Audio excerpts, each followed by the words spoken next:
오늘은 그 네. 성경 묵상의 꽃, 적용의 묵상의 꽃 적용이라고 하는 그 제목인데요. 사실 나눔은 결국 묵상의 꽃이죠. 예, 이 묵상을 통해 우리가 깨닫거나 적용한 것을 우리가 공동체 안에서 나누는 요 시간, 이 나눔의 시간은요, 하나님께서 말씀을 통해 역사하시는 시간이죠.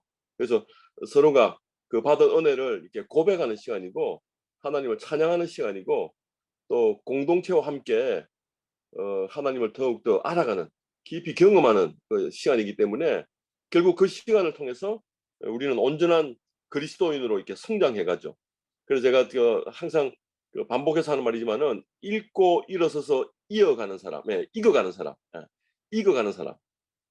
그래서 이 하나님 나라를 이어주는 사람이기도 하고, 그리스도의 장성한 분량으로 익어가는 사람, 하나님 나라에 충만한 그런 성숙한 자로 익어가는.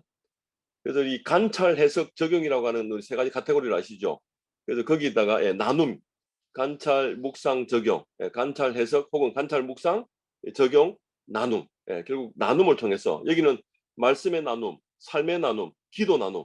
결국 이 나눔을 통해서 훨씬 더 우리의 풍성한 말씀의 사역들을 우리가 맛보고 경험할 수 있다는 거죠. 그래서 여러분들이 생각하는 그 나눔이 뭡니까? 내가 생각하는 나눔.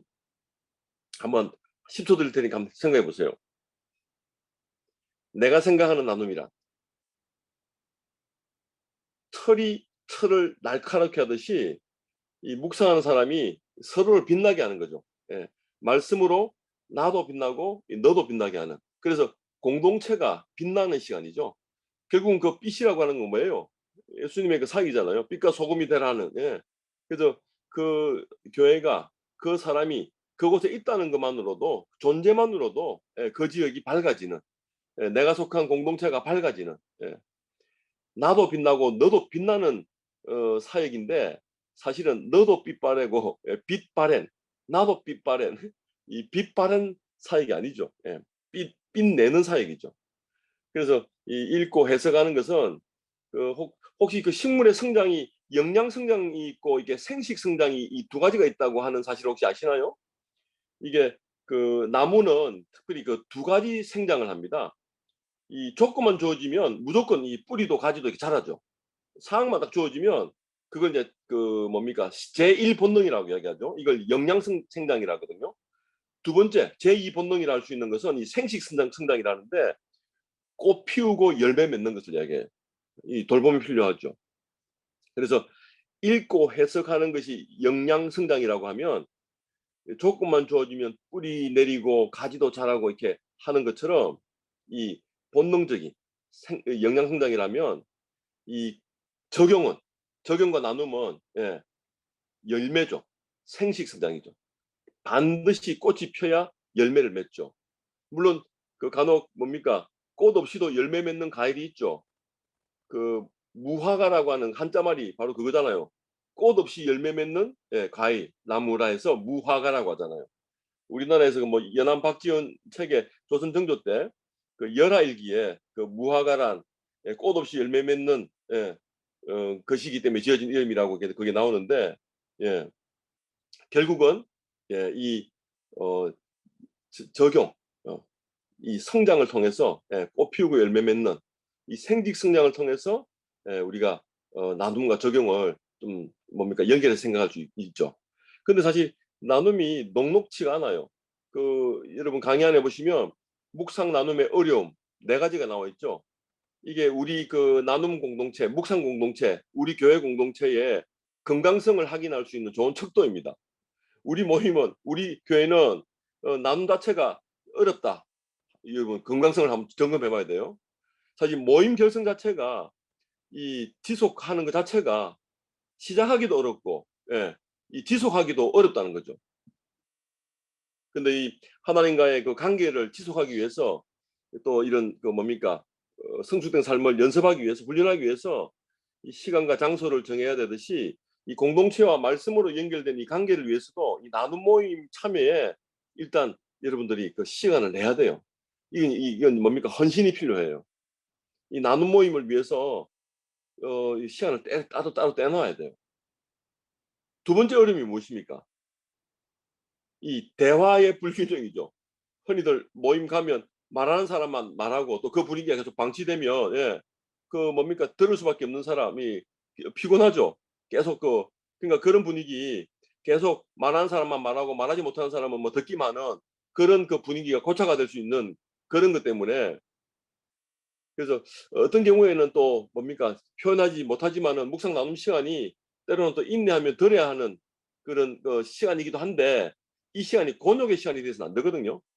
그래서 이 말하는 그 균형, 예, 뭐 네다섯 명이 이렇게 모였으면 서로 예, 짧고 굵게 예, 빈번하게 뭐 그냥 자연스러운 분위기에서 평상시 대화하듯이 이런 분위기가 돼야 되는데 그런 분위기가 안 되면 굉장히 예, 그 나눔 모임을 지속하기 어렵죠. 세 번째는 이 삶으로의 연결이 없는 성경 공부 분위기, 예, 이 적용이 없는 성경 공부 분위기. 그냥 이게 적용 없이 깨달음만 나누게 되면 이 지적인 즐거움은 없고 일시적으로는 뭐 즐겁지만은 삶의 변화를 이루어내는 데 있어서는 이 그 말씀의 역동성이죠. 예. 삶의 변화들을 경험하고 말씀의 역동성을 경험하는 데 있어서는 이 뭡니까? 어려울 수밖에 없죠. 그걸 놓치게 되죠.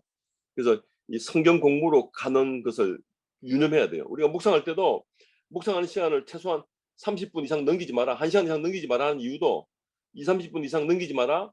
뭐 맥시멈 1시간 이상 넘기지 마라 하는 이유도 뭐냐면요. 자칫하다가 이 뭡니까 이게 성경 연구로 빠져버리기 때문에요. 묵상은 묵상이에요. 예. 묵상하는 시간은 묵상하는 시간이고 따로 묵상하다가 발견되는 궁금증들, 질문들 이런 것들은 파킹낫 해서 나중에 연구하고 공부하면 되는 거죠. 그래서 이런 그 삶으로의 고민과 그 뭡니까 고백과 묵상이 없이 적용이 없이 성경 연구 공부 쪽으로만 자꾸 빠져버리면 예, 정말 묵상 나눔 모임을 지속하기 어렵죠.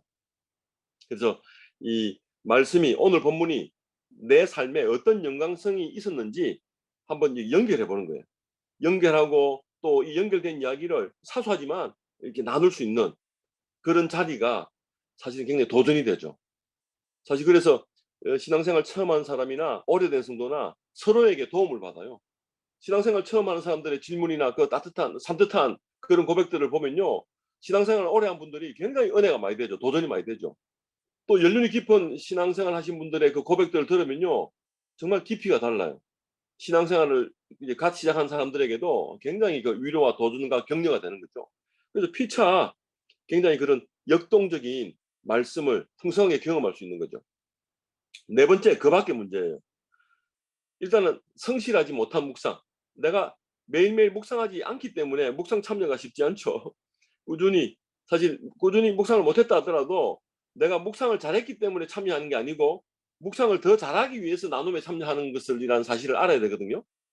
그래서 묵상하지 않는 선교사에게는 당연히 묵상하지 않는 성도들이 생길 수밖에 없죠. 물론 간혹 그런 그 가운데서도 묵상하는 분들이 나오긴 해요. 그래서 이 기본적으로 개인 묵상이 잘 되지 않은 상태에서 나눔을 하게 되면 이 뭡니까 풍성한 즐거움이 반감되죠. 훨씬 어려워지는 것은 당연하죠. 그리고 또 하나의 어려움은 뭐냐면요.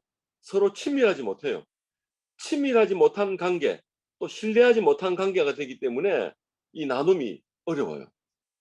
일단 그 라포가 형성돼 있어야 되거든요. 관계성이 있어야 돼요. 신뢰가 있어야 돼요. 그래서 뭐 때로는 정치적인 견해 차이로 사실은 뭐 나눔을 잘 하다가도 어떤 특정 이슈, 정치적인 의견 차이가 달라져 가지고 이번에도 뭐 차별금지법이니 옛날에 또 박근혜 그 대통령 탄핵 정국이니 그 상황에서 완전히 교회가 쪼개졌잖아요. 이건 정말 하나님이 바라시는 교회가 아니죠. 하나님의 교회가 아니죠. 예. 그래서 이 정치적인 견해 차이로 또는 그 이런 그 차이임에도 불구하고 사실은 잘 모일 수 있는 그 조건이 뭐냐면요. 하나님 말씀 중심으로 모일 때 가능한 거죠. 예. 때로는 의견 차이가 있을 수 있죠.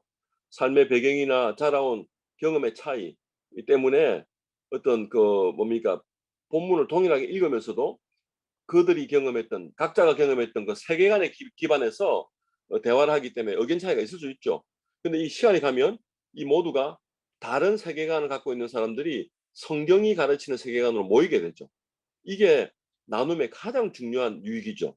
그래서 나눔을 지속하다 보면요. 성경이 지향하는 그 가치관으로 하나가 되죠. 한 몸이 되죠. 이게 성경이 말하는 한 몸 공동체가 되는 거죠. 그래서 나눔은요, 이 묵상과 적용에 대한 서로의 점검이 가능해지죠. 질문이 가능하고 또 자신의 생각을 나눌 수 있기 때문에 성경으로 서로 상호작용하는 거죠. 말씀으로 서로 도전하고 격려하고 질문하고 열린 마음으로 서로를 받아주죠. 그래서 개인 묵상의 한계를 극복할 수 있어요. 다양한 배경의 그런 그 경험을 가진 사람들과의 만남이기 때문에 또 그런 분들이 읽은 성경과 나눔이기 때문에 굉장히 서로에 대한 그 뭡니까 나에 대한 그 묵상과 점검이 가능하죠. 그리고 또 풍성한 말씀 이해, 또 풍성한 그 삶의 자산을 확보할 수 있습니다. 본문을 입체적으로 볼 수 있죠. 내가 보는 입장과 또 다른 분이 보는 입장이 다를 수 있거든요. 예. 왜 복음서도 왜 사복음서가 있습니까? 저마다 공동체가 경험했던 그 예수님, 저마다 공동체의 그 입장들을 저마다의 그 견해를 예수님을 잘 보고 있잖아요. 그럼에도 불구하고 하나로 모아주고 있잖아요. 이게 놀라운 거죠. 세 번째, 지속적인 동기부여가 이 나눔을 통해서 가능해요. 아까 이야기한 대로 내가 묵상을 잘했기 때문에 나눔 모임에 참석하는 게 아니고요. 묵상을 더욱더 잘 해나가기 위해서 서로 격려하고 나도 잘하고 너도 잘하고 나도 빛나고 너도 빛나고 우리가 빛나게 하기 위해서 지속적으로 동기부여가 되는 거죠. 그래서 나눔만큼 좋은 동기부여는 없어요. 적어도 그날만큼은 묵상하잖아요. 평상시에 한 주간 못하고 오늘 이 시간만큼은 묵상하잖아요. 말씀을 읽고 또 내 삶을 돌아보고 또 나눔 모임 참석해서 다른 분의 이야기를 듣잖아요. 그걸 통해서 영적 자극을 받잖아요. 그래서 다른 사람의 묵상 나눔을 들으면요. 정말 또 다른 은혜가 있어요. 그래서 내가 묵상을 못했다 할지라도 나눔 모임 참석하면 또 다른 그 동기부여가 돼요. 그래서 제가 자주 하는 말이 있잖아요. 작심삼일이 좋다 나쁘다? 작심삼일이 결코 나쁜 것만 아니라는 거죠. 작심삼일의 동기부여가 계속되는 거예요. 작심삼일만 계속해도 성공한다고 이야기했잖아요. 작심삼일하고 또다시 넘어졌으면 또다시 일어나서 또다시 작심하는 거예요. 또다시 작심을 계속하는 거예요. 3일 만에 또 넘어졌다면 또다시 일어나는 거예요. 그래서 일주일에 작심삼일 두 번만 하면 성공해요. 작심삼일을 두 번만 해보세요. 그래서 이 지속적인 동기부여가 가능하다. 그리고 말씀 이해에 대해서 상향 평준화가 됩니다. 공동체가 그 인도자에 의해서 또 서로 나눔을 이게 잘 하다 보면 이 묵상을 배우는 가장 좋은 방법이 이 나눔을 통해서 터득되거든요. 아, 저렇게도 보고 저렇게도 살아낼 수 있구나. 또 저 본문을 또 저런 입장에서 또 붙들고 계시구나. 서로 나눔을 들으면요. 성경 해석과 이 묵상 적용에 대한 풍성함이 그대로 경험돼요. 그리고 이 말씀이 우리 각 사람들 삶에 내면 깊이 들어와요. 우리의 그 내면을 바꿔주시잖아요. 이거 우리 이제 돌에 새긴 말씀이 아니고요. 우리 마음에 새긴 하나님 말씀이거든요. 마음의 할례를 받은 자들이잖아요. 우리는 돌판에 새겨진 말씀 그게 불완전해서가 아니고요. 그것도 그 나름대로 완전했으나 그 시대는 갔죠 이제.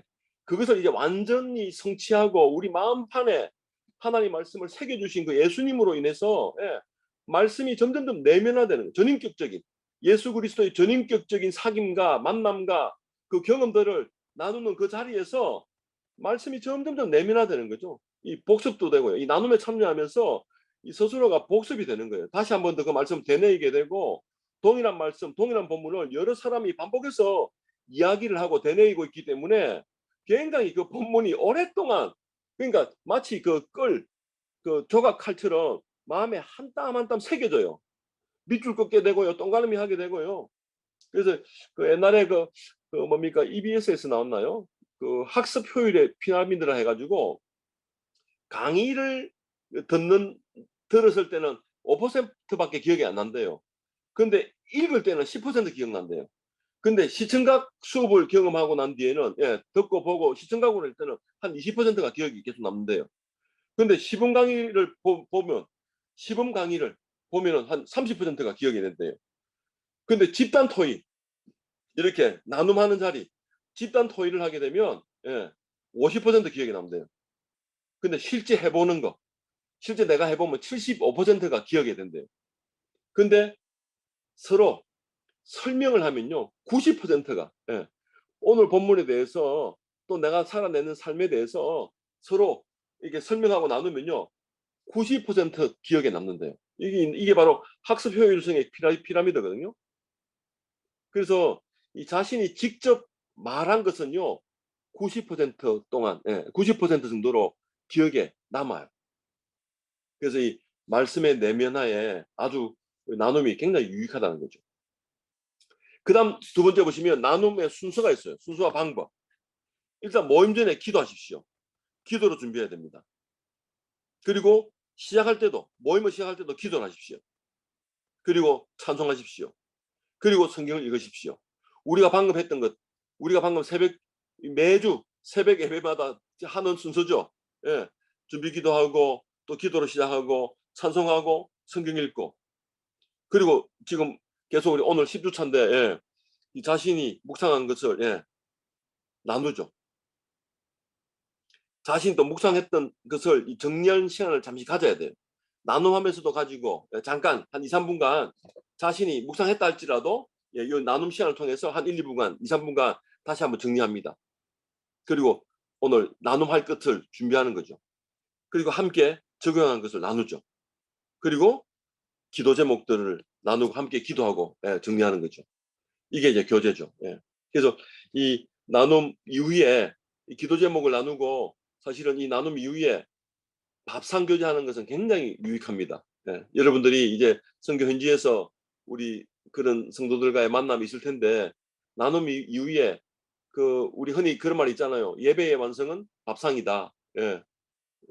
이 캐리그마 말씀 선포 이후에 밥상 교제를 통해서 코이온을 통해서 완성되는, 그래서 교제의 시간, 모임 이후에 교제의 시간을 누리는 것도 굉장히 유익합니다. 그리고 나눔의 방법과 내용은 어떻게 해야 됩니까? 한 구절 중심으로 나눌 수 있습니다. 오늘 우리가 골로새서 3장을 읽었는데, 그러므로 너희는 하나님의 택하사 거룩하고 사랑받는 자처럼 긍휼과 자비와 금성과 온유와 오래 참음을 옷 입고, 이 12절 한 절만 갖고도 나눌 수 있어요. 내가 와닿은 것, 도전되었던, 때로는 뭐 의문이 되는 것, 또 질문이 생기는 것, 새롭게 깨달은 것, 또 중요한 것 생각하는 것, 동그라미 친 것, 이런 것들 중심으로 나눌 수 있는 거죠. 두 번째는 단계별로 나눌 수 있어요. 어떤 경우는 제목, 우리가 묵상 교재 보면 제목이 나와 있거든요. 오늘 여러분 본문 제목을 여러분 어떻게 잡았는지 모르겠으나 저는 예수 그리스도의 아름다움을 나타내는 삶의 향기, 그리스도인의 삶의 향기, 뭐 예수 그리스도의 아름다움, 뭐 진선미, 아니면 그리스도의 향기 나는 삶, 뭐 다양하게 이야기할 수 있는 거죠. 저마다 그 제목을 정해서 자신이 이해한 본문의 제목을 나눌 수도 있는 거죠. 제시한 제목이거나, 여러분 묵상 교재 우리 김영순 교사님 만든 그 책 보면 그 책에 제목이 나와 있거든요. 그 제시된 제목이거나 또 내가 정해본 제목을 가지고도 자유롭게 나눌 수 있는 거죠. 또 관찰한 것을 나눌 수 있어요. 또 묵상한 것을 나눌 수 있어요. 또 적용한 것을 나눌 수 있죠. 물론 순서는 이렇게 제목, 관찰, 묵상, 적용 이렇게 안 해도 관계없습니다. 어떤 경우는 관찰, 묵상, 적용, 제목 이렇게 나눌 수도 있어요. 그래서 이 관찰은 묵상에서 발견한 강조점이나 새롭게 발견한 내용을 나누는 거죠. 묵상은 우리 흔히 배우고 있는 두 질문이죠. 하나님이 어떤 분이신지, 내게 주신 교훈이 무엇인지, 그것에 관한 묵상, 그 내용을 정리해서 나누는 거죠. 그 적용은요, 이 바로 나눔의 백미죠, 백미. 이 말씀을, 오늘 주신 말씀을, 그래서 날마다 나에게 내려온 이 말씀이 나의 그 삶의 컨텍스트, 이 텍스트와 컨텍스트가 만나는 지점이 있잖아요. 텍스트, 코텍스트, 컨텍스트라 얘기했잖아요. 그래서 말씀과 내가, 나의 삶이 만나는 지점, 말씀과 우리 공동체, 우리 가정이 만나는 지점, 우리 가정과 교회가 경험하고 있는 사건과 말씀이 부딪히는 그 접합점이 있어요. 그 지점이 바로 설교가 되는 지점이고 묵상이 되는 지점이고 하나님의 말씀이 들리는 지점이죠. 그래서 적용을 나누는 거죠. 세 번째는 두 질문을 나누는 겁니다. 두 질문. 아까 좀 전에 이야기한 대로 하나님 어떤 분, 내게 주신 교훈이 무엇입니까? 라는 질문이죠. 그래서 그 두 질문에 대한 적용은 어떻게 해야 됩니까? 특별히 하나님에 대한 적용은 어떻게 해야 됩니까? 감사, 찬양, 회개, 다짐이죠.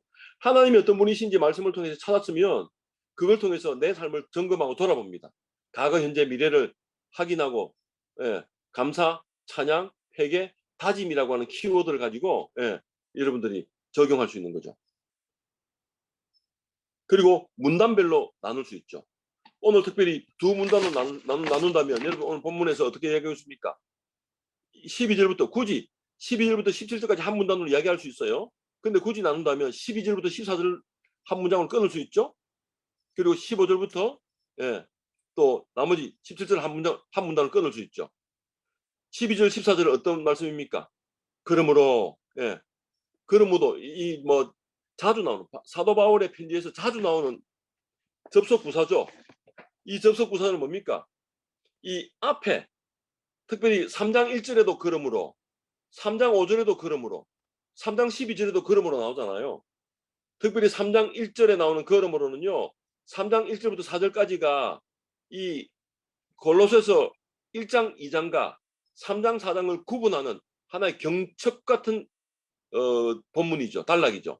그래서 그러므로가 뭐냐면 앞에 무슨 이야기를 했는지 그래서 이제 앞으로 무슨 이야기를 해갈 것인지를 생각하게 하는 그래서 이 앞의 내용이 뒤의 내용의 이유와 원인과 근거가 되는 보통 이 골로새서가 그 사도 바울이 편지를 쓰는 전개 방법인데요. 1장부터 3장까지가 지금 무슨 이야기였습니까? 3장 직전까지 무슨 이야기였습니까? 3장 1절 그러므로 전까지 1장 2장이 무슨 이야기였습니까? 교회의 머리 대신 그리스도가 우리를 위해 하신 일이 무엇인지를 잘 정리했잖아요. 만유에 뛰어나신 그리스도 안에 있는 자유가 무엇인지 예, 1장 2장에서 잘 표현하고 있잖아요. 그리고 그러므로 어떻게 살아야 된다는 말이에요. 그래서 그리스도가 우리를 위해 하신 일을 1장 2장에서 정리하고 그 다음 3장 4장이 뭐냐면 그리스도가 우리를 통해서 하신 일이 무엇인지를 이제 잘 드러내고 표현하고 있죠. 그래서 우리가 어떻게 순종해야 되는지 그리스도께 순종하는 교회가 어떠해야 되는지를 잘 표현하고 있는 그 문맥 안에서 오늘 3장 12절 17절이 있다는 거죠. 그래서 3장은 그러므로가 3번이 나옵니다. 1절에서도 그러므로 5절에서도 그러므로 방금 우리가 오늘 읽었던 12절에서 그러므로 예, 이 그러므로를 유념해서 보시면 앞에 무슨 이야기를 했는지 그리고 이 앞에 이야기가 이유와 원인이 되어서 어떻게 해야 되는지를 잘 설명하고 있는 그런 문맥에서의 본문이다. 그걸 염두에 두고 우리가 읽어야 된다는 거죠. 그래서 다시 오늘 강의 돌아오면요. 5번째 공동체적 해석. 예, 해석 공동체적 해석과 적용 나누기. 그래서 우리 교회 소그룹에게 주시는 말씀이 무엇인지 예, 나에게 주시는 말씀이기도 하지만은 이 말씀은 나의 가정, 우리 교회 공동체에 주시는 말씀이죠. 그래서 우리 모임에게 주시는 말씀이라는 것으로 들어야 된다는 거죠. 또 우리 교회가 또 이 세상이 들어야 될, 또 살아내야 될, 실천해야 될 그 메시지가 무엇인지를 나누는 거. 지금 이런 식으로 나누면요. 나눔이 굉장히 풍성해지겠죠. 그래서 이 나눔의 순수와 나눔의 방법, 이 내용을 잘 기억하고요. 여러분 오늘 나눔 모임 하면서 한번 적용해 보세요. 그럴 때 제일 중요한 거는요. 자세입니다. 자세. 여러분 지금 그 강의한 첫 번째 페이지 세 번째 예, 나눔 순수와 방법 세 번째 나눔의 자세. 한 번에 길게 오랫동안 나누지 마시고요. 한 사람이 각자가 짧고 굵게 자주 나누는 것이 좋아요. 예의 바르게 끼어들어야 돼. 예. A라는 사람이 나누면 본문을 나누든 자기 삶을 나누든 듣고 끝까지 잘 경청하고 그 다음 두 번째 사람이 예의 바르게 끼어들죠. 예. 짧고 굵게 나눔을 하고 난 뒤에 저도 집사님이 선교사님 나눈 그 8절에서 제가 도전이 되었습니다. 오늘 12절에서 아니면 선교사님이 나눴던 그 과거의 A 상황이 제가 지금 오늘 상황을 겪고 있어요. 저도 그런 상황입니다. 그런데 저는 오늘 본문에서 이런 위로가 있었습니다. 이렇게 나눔을 이어가는 거예요. 굉장히 예. 그래서 짧고 굵게 빈번하게 나누면 굉장히 나눔이 즐거워요. 한 사람이 너무 많이 길게 얘기하면 지루하거든요. 근데 굉장히 경쾌하면서도 예. 그리고 깊이 있게 말씀과 함께 삶과 함께 나눌 수 있다는 거죠. 그래서 이 나눔할 때는 마침 뭡니까 연설문 낭독하듯이 나눔하지 말고요. 그냥 이렇게 발표하듯이 대화하듯이 그 뭡니까 평소에 여러분들 대화하듯이 나누는데 그 말하기보다 듣기에 집중하십시오. 지난번에 여러분 지금 난 나무에 20명 앉아 이렇게 노늘고 있는 큰 나무에 그 뭡니까 저 실습지 한번 나눴잖아요. 예. 지금 난 어디에 있는지 그 나눔 그림을 참조하면서 다시 한번 연습해 보세요. 그래서 평소 대화하듯이 다른 사람의 말을 듣기에 내가 말하기에 집중하기보다는 듣기에 집중하는 거죠. 그래서 먼저 경청한 후에 반응하는 방식으로 나누는 게 중요하죠. 그래서 이 나누는 절이 같거나 아까 얘기한 대로 상황이 비슷하면 그 상황을 이어서 받아서 절을 이어받아서 읽는 게 나누는 게 중요하죠. 그래서 남의 이야기가 아니고 나의 이야기를 나누는 게 중요합니다. 예. 이 나눔 모임은 다른 사람 이야기가 아니가요. 나의 이야기를 나누는 거죠. 그리고 다른 사람의 나눔을 판단하거나 교정하려고 하지 마십시오. 일단은 자기 이야기에 충실하십시오. 예. 그러면 나중에 스스로 가르치지 않았지만은 배우고 있어요. 이게 나눔 공동체에서 주는 가장 큰 유익이죠. 나는 가르치려고 나누지 않았는데 나의 나눔을 하다 보니까 사람들이 배우고 있어요. 또 나눔 인도자가 말씀에 집중하도록 사회를 보고 있으니까 어느 순간 이 나눔 모임이 1년이 지나니까 굉장히 성경에 대한 이해도 높아지고 굉장히 삶의 그 뭡니까 성숙도 높아지고. 예. 다섯 번째, 나눔 안에서 있었던 이야기는 결코 바깥으로 흘러가면 안 돼요. 예, 누가 그랬다 카더라 이 발음는 말 천리가잖아요. 예. 나눔이 가능하면 이 안에서 기도하고 정리돼야 돼요. 예. 기도해 줄 제목으로만 삼지 또 어디 가서 여기서 나눴던 이야기를 이렇게 전달하고 이어가고 막 물론 좋은 이야기는 그렇게 해야 되지만은 이 말이 이렇게 와전되지 않도록 해야 됩니다. 그래서 너무 비밀스러운 이야기를 해가지고 그런 뭡니까 와전되지 않도록 주의함도 필요하고 또 나눔 모임 참여하는 지체들에게 부담을 주지 않도록 해야 됩니다. 이 수위 조절 잘해야 돼요. 이거는 성령이 주시는 성령이 허락하시는 범주까지 신뢰의 수준까지 이 수위 조절이 가능하죠. 서로 신뢰할 수 있는 수준까지 수위가 조절될 수 있어야 되죠. 그러나 정직하고 자유롭게 진실되게 그래서 모든 것을 다 나눠야 된다는 그 부담에서 자유로워야 됩니다. 그래서 그렇게 자유롭게 하되 정직하고 진실하게 그리고 은혜롭게 하려고 너무 가장하지 마십시오. 꾸미지 마십시오. 그냥 있는 그대로 솔직 담백하게 그리고 이 목회자들 나눔 모임 하다 보면 자칫 저마다 뭡니까 신학 어떤 사람은 고신척에서 어떤 사람은 합동척에서 어떤 사람은 굉장히 그 통합척에서 뭐 감리교 순복음 다양한 그 신학적 배경이 있잖아요. 그 지나친 뭡니까 자기 신학 그 배경을 갖고 뭐 논쟁하거나 토론에 빠지지 않도록 해야 돼요. 나눔은 나눔이 돼야 되죠. 그 논쟁과 토론이 되지 않도록 주의해야 됩니다. 그렇게 하기 위해서는 주의 깊게 경청해야 됩니다. 기울일 경자잖아요. 들을 청자잖아요. 정말 잘 들어야 돼요. 그래서 이 주의 깊게 경청하면서 이 기도로 그 나눔하는 지체의 삶에 내가 참여하는 거죠. 이런 나눔 모임에 뭡니까 참여하는 나를 통해서 이 뭡니까 풍성한 하나의 나라를 경험하게 되죠. 그래서 이 나눔 모임을 위해서 나눔의 훈련 여러분 그 5가지가 나와 있는데요. 일단은 개인 묵상을 돕는 차원에서 나눔 모임이 필요하다. 이 묵상을 지속하고 정진시키는 장점이 바로 이 나눔 모임, 공동체 나눔 모임, 정기적인 일주일에 한 번씩 하는 나눔 모임이죠. 그리고 또 공동체를 세우기 위한 모임이기도 하고 공동체가 세우는 모임이 되기도 하죠. 이 나눔 모임은요, 이 큐티 나눔 모임 하다 보면요, 공동체를 세워가죠.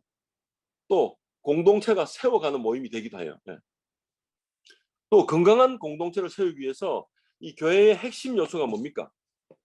교회의 핵심 요소 3요소가 있죠.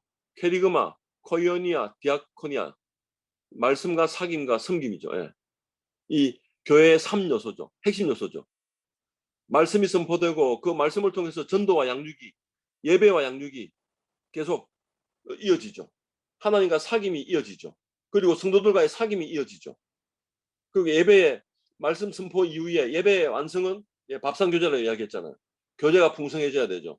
밥상교제 이후에 이 예배, 말씀 선포와 또 코이오니아를 통해서 완성되는 그 삶의 예배의 자리가 어디입니까? 섬김의 자리죠. 디아코니아야. 예. 그 여러분 선교지가 바로 이 세 가지가 완성되는 자리잖아요. 말씀 선포가 있죠. 예배와 전도와 양육이 있잖아요. 그리고 사귐이 있잖아요. 그리고 섬김이 있잖아요. 이게 바로 이 공동체가 서가는 소그룹 성숙을 돕는 네 가지 요소가 바로 아까 얘기한 대로 예배와 양육과 교제와 봉사죠. 예. 이 네 가지가 계속 선순환 구조를 이루는 것. 나눔 모임은 결국 공동체와 상호 영향을 받기 때문에 공동체를 제일 잘 세워가는 게 굉장히 중요합니다. 그래서 나눔 모임도 예배와 양육과 교제와 봉사의 요소가 잘 담길 수 있도록 하는 게 굉장히 중요하죠. 그리고 관계 훈련이 필요합니다. 이 나눔 모임은요, 환대와 존중과 고백 공동체죠. 예. 환대는 소속감을 불러오죠. 예. 내가 있을 자리가 있다는 걸 안정감, 소속감을 갖게 되는 거죠. 아, 내가 여기 있어야 되는 거구나. 예. 그걸 느끼게 하는 거죠. 예. 여러분도 오늘 기도 모임 매번 지금 참석하는데 아, 내가 여기 있어야 될 것이구나 라고 하는 걸 느낍니까? 소속감 느낍니까? 예. 이 환대는 이 초대교회 제자도의 핵심이에요. 그리고 또 서로 존중하죠. 주의 깊게 말하고 듣기 때문에, 듣기가 가능하기 때문에, 경청하기 때문에 이 존중이 가능해지죠. 사람을 세우는 말하기와 듣기를 통해서 서로 세워주는 자리가 되는 거죠. 그럴 때 고백이 가능하죠. 예, 이 환대와 존중을 통해서 고백 공동체로 나아갈 수 있는 거죠. 자신의 연약함을 고백할 수 있고, 예, 이 속과 속이 맞닿을 수 있는 그런 나눔이 있는 자리가 바로 이 나눔 공동체가 돼야 돼요.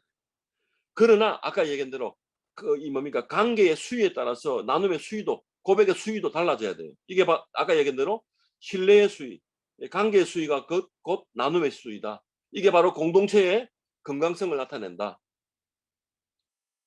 그리고 효과적인 의사소통을 위해서 비언어적인 의사소통의 중요성도 알아야 됩니다. 태도나 표정, 자세, 눈빛 이런 것들도 사실은 소통에 훨씬 더 많은 영향을 미치는 것이 바로 이 비언어적인 대화거든요. 이 비언어적인 표현 이런 것들도 중요하게 관심을 가져야 돼요. 약 6, 70%가 이 비언어적인 것을 통해서 우리는 소통하고 있거든요. 그래서 몸짓이나 눈빛이나 이 표정이나 억양이나 태도를 잘 돌아보는 상대방의 비언어적인 태도에 대해서도 주의를 기울여야 돼요. 근데 지금 온라인 상황이다 보니까 다 또 화면을 꺼놓으니까 정말 어렵잖아요. 굉장히 어려운 상황 가운데 지금 나눔 훈련을 하고 있는 거예요. 그런 가운데서도 나눔 훈련에 참석하고 있는 여러분이 대단한 거예요, 지금. 이 온라인 상황 가운데서도 이 비대면인데도 불구하고 이 나눔을 연습하려고 하는 여러분들이 아주 훌륭합니다. 또 하나는 이 의사소통의 단계가 있죠. 상투적인 단계, 객관적인 단계, 또 주관적인 단계, 정서적인 단계, 그리고 완전한 단계. 밥 한번 먹자. 예. 직장인들이 가장 많이 하는 거짓말, 밥 같이 먹자. 가장 빈번하게 하는 거짓말이래요. 나중에 차 한잔 하자. 이게 상투적인 대화죠. 예, 밥 한번 같이 먹자. 그다음 객관적인 대화는 뭡니까? 어떤 기대도 없이 그냥 사실적인 부분만 나누죠. 예. 그냥 나 아주 객관적인 사람이야. 그다음 어떤 위험을 무릅쓰고 자신의 생각과 판단을 나누는 게 주관적인 대화죠.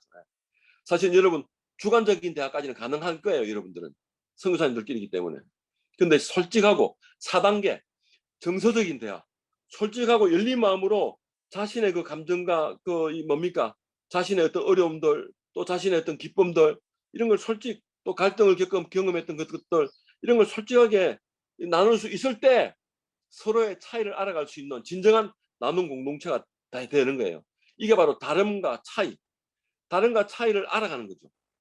서로를 배우는 단계죠. 요 단계가 돼야 돼요. 이 정서적인 단계가 돼야 돼요. 그래서 이 의사소통의 단계 밑에 두 개 요 단계 정서적인 단계 완전한 대화로 나아갈 수 있는. 그래서 하나됨을 만끽하고 솔직하게 마음을 주고받는 대화가 바로 완전한 대화거든요. 그래서 이 정서적인 소통, 완전한 대화로 나아갈 수 있도록 이 의사소통이 성숙해 가야 돼요. 여러분들 그런 훈련을 해야 되죠. 그래서 질문을 잘해야 됩니다. 예. 좋은 질문은 좋은 답을 만들죠. 그리고 인도자만이 아니라 참여자 모두가 적극적으로 참여하는 그런 모임이 이상적인 모임이죠. 그래서 구체적으로 묻는 것이 또 관심의 표현이기 때문에 본문에서 또 여러분 삶의 상황 가운데서 그런 나눔을 잘 이어가야 되죠. 그래서 구체적으로 또 맥락을 이어가는 질문을 예시적으로 해놨잖아요.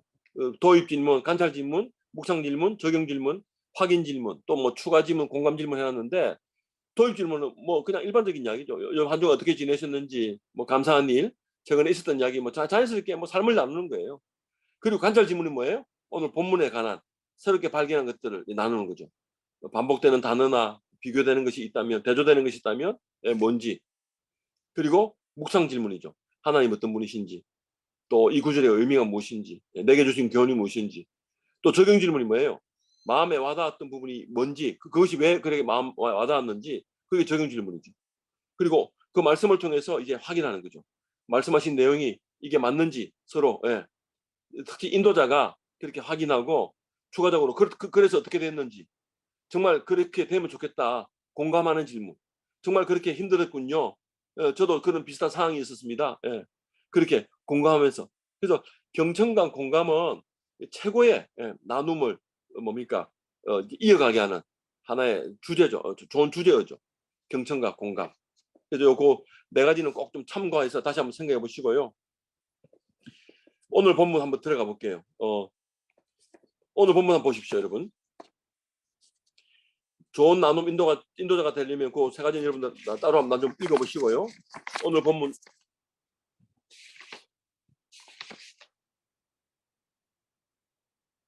오늘 본문 걸음으로, 앞에서 무슨 이야기를 했기 때문에 지금 걸음으로 나왔습니까? 지금 3장 1절에서 지금 무슨 이야기 했습니까? 그리스도와 함께 다시 살리심을 받았다. 위의 것을 찾아라 이야기하고 있잖아요. 그죠?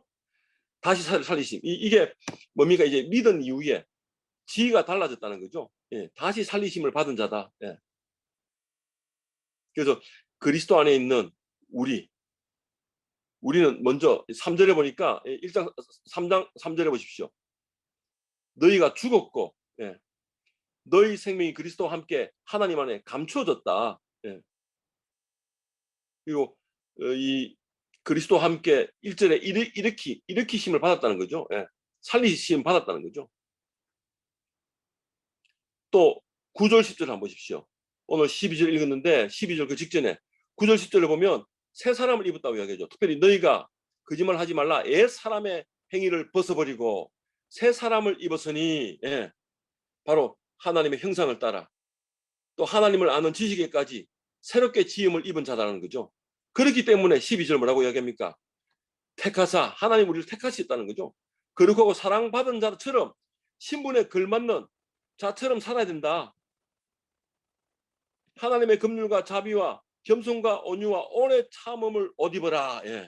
그 옷 입은 자답게 누가 누구에게 불만이 있으면 서로 용납하여 서로 피차 용서하여 주되. 그래서 지금 오늘 본문이 이 옛 사람과 구절에 특히 새 사람 입으시라 이야기하고 여러분 12절이죠. 제가 방금 12절 얘기했죠. 오래 참음을 옷 입고 새 사람을 입었다는 말을 이어서 오래 참음을 옷 입고 긍휼과 자비와 겸손과 온유와 오래 참음을 옷 입어라. 이게 바로 하나님이 택하신 거룩하고 사랑받은 자의 삶, 새 사람을 입은 자의 삶이죠. 그래서 피차 용납하고 용서하는 삶이죠. 왜? 우리가 예수님께 용서받았기 때문에. 우리가 용서받은 것처럼 우리 지체들도 다른 사람도 용서해라 말이죠. 그래서 오늘 12절 14절이 새로운 신분과 삶에 걸맞는 예수님 사랑으로 옷 입어라. 예수님의 진선미를 옷 입어라 이 말이죠. 그리고 13절부터 이어지는 말씀이 뭐예요? 예수님의 평강을 위해서 15절부터 이어지는 말씀이 뭐예요? 15절 17절이 예수님의 평강을 위해서 한 몸 공동체 감사하는 성도가 되라는 말이죠. 그들 말씀으로 그리스도의 말씀으로 한 몸 공동체가 되라는 말이죠. 이런 한 몸 공동체, 이런 감사는 예수님의 말씀이 우리 속에 풍성히 거할 때 가능하다는 거죠. 말씀이 우리 안에 거할 때 나타나는 현상이 네 가지가 있다 했죠. 말씀이 우리 안에 거할 때 나타나는 현상 네 가지가 뭐예요? 오늘 본문 16절 17절 다시 한번 보십시오. 그리스도의 말씀이 너희 속에, 각자의 심령 속에, 때로는 공동체 속에 거한다는 말이죠. 이 거한다는 말이 뭐예요? 뭐뭐 안에 플러스 살다는 말이에요. 지속적으로 머물다는 말이죠. 하나님의 다스림을 받고 있다는 말이죠. 통치를 받고 있다는 말이죠. 이 말씀의 영향력을 받고 있다는 말이죠. 말씀이 우리 안에 있을 때 나타나는 현상 첫 번째가 뭐라 했어요? 16절에 모든 지혜로 피차 가르친다고 얘기했잖아요. 이 교재가 바뀐다. 이 교재가 달라져요. 최고의 배움과 가르침이 나눔이죠. 가르친다는 말이 이런 티칭이 아니고요. 나눔이라 했잖아요. 나눔. 이 교재의 변화가 있습니다. 피차 가르치고 건면하죠. 두 번째 변화가 뭐예요? 예배의 변화죠. 시와 찬송과 신령한 노래를 부르며 감사하는 마음으로 하나님을 찬양하고 있죠. 예배의 변화죠. 세 번째 변화가 뭐예요? 무엇을 하든지 말이나 일이나 다 예수의 이름을 하죠. 전과 완전히 달라졌죠. 내 이름을 드러내기 위해서 일했다면 이제는 예수의 이름을 드러내기 위해서 나는 될 수 있으면 내 이름이 안 나타나기를 바라죠. 예수님이 사랑이 나타났다면 그것으로 만족하죠. 삶의 태도가 바뀌었죠. 네 번째 변화가 여기 나누지만은 18절부터 4장 1절까지 이야기죠. 3장 18절부터 뭐라고 얘기했습니까? 아내들아 남편에게 복종하라. 19절에 남편들아 아내들을 사랑해라. 20절 자녀들아 부모에게 순종하라. 21절 아비들아 자녀를 너희께 말아. 22절 종들아 또 상전들아. 이 23절 보면 무슨 일이든지 마음을 합하여 죽게 하듯 하고 사람에게 하듯 하지 마라. 이 모든 관계의 변화가 4장 1절에도 상전들아 18절부터 4장 1절까지는요 모든 관계의 변화를 이야기해요. 그래서 말씀이 우리 안에 들어왔을 때 나타나는 변화가 이렇게 네 가지로 드러나죠. 그래서 예수님이 어떤 분이신지 우리를 택하고 옷 입혀주신 하나님이시잖아요. 또 우리를 온전하게 사랑의 띠를 메어주시는 그 모든 것 위에 사랑을 드러내기를 바라시는 분이시잖아요. 그리고 우리 안에 평강의 있기를 감사가 넘치기를 감사의 끝판왕이 뭐예요? 17절이잖아요. 17절 한번 같이 읽어보겠습니다. 감사의 끝판왕 17절 시작. 또 무엇을 하든지 말에나 일에나 다 주 예수의 이름으로 하고 그를 힘입어 하나님께 아버지께 감사하라. 주 예수의 이름으로 하고 그를 힘입어 감사가 나오는 거죠. 이 감사의 풍성함. 이 감사는요. 우리의 한 몸이 예배 공동체가 건강하게 서가게 하는 아주 중요한 키워드입니다. 키워드. 감사. 그래서 여러분 이 감사가 넘치는 나눔이 있어야 됩니다. 그래서 오늘 말씀을 가지고 여러분들 잠깐 나눌 텐데요. 여러분 1, 2분 동안 여러분의 감사를 한번 써보십시오. 오늘 주어진 본문을 통해서 여러분의 삶을 돌아보고 여러분이 부족했던 감사가 무엇인지 찬양이 무엇인지 여러분을 택하신 그 하나님을 온전히 기억하지 못하고 하나님이 옷 입혀주신 그 옷을 제대로 입어내지 못하고 여전히 옛 사람의 옷에 뭐 헤어지고 남루한 옷을 입고 있거나 여전히 새 옷을 입고 있는데 그 옷이 속사람까지 변화시키지 못하는 가짜 새 옷인지 세상이 만들어준 새 옷인지도 모르죠. 그런 점검을 한번 해보는 거예요. 여러분 삶을 돌아보십시오. 여러분 선교지에서 일어나고 있는 사건을 돌아보십시오. 여러분 가정을 돌아보십시오. 여러분 교회와 공동체를 돌아보십시오. 이 말씀을 통해서 우리 믿는 자들에게 주시는 예수를 따라 사는 자들에게 주시는 도전이 무엇인지 한번 생각해 보십시오. 그걸 고백하고 감사 찬양 회개 다짐이라는 키워드로 써내는 거, 한두 문장으로 써내는 거, 그게 적용입니다. 적용. 하나님 주시는 교훈, 내가 지금 당장 해야 될 일, 내가 본받아야 될 거, 내가 본받지 말아야 될 거, 여러분 그것을 써내는 것이 적용입니다. 할 수 있는 것들, 여러분 삶과 연결된 것들 하나씩 써보세요. 그리고 속으로 잠깐 한번 나눠보십시오.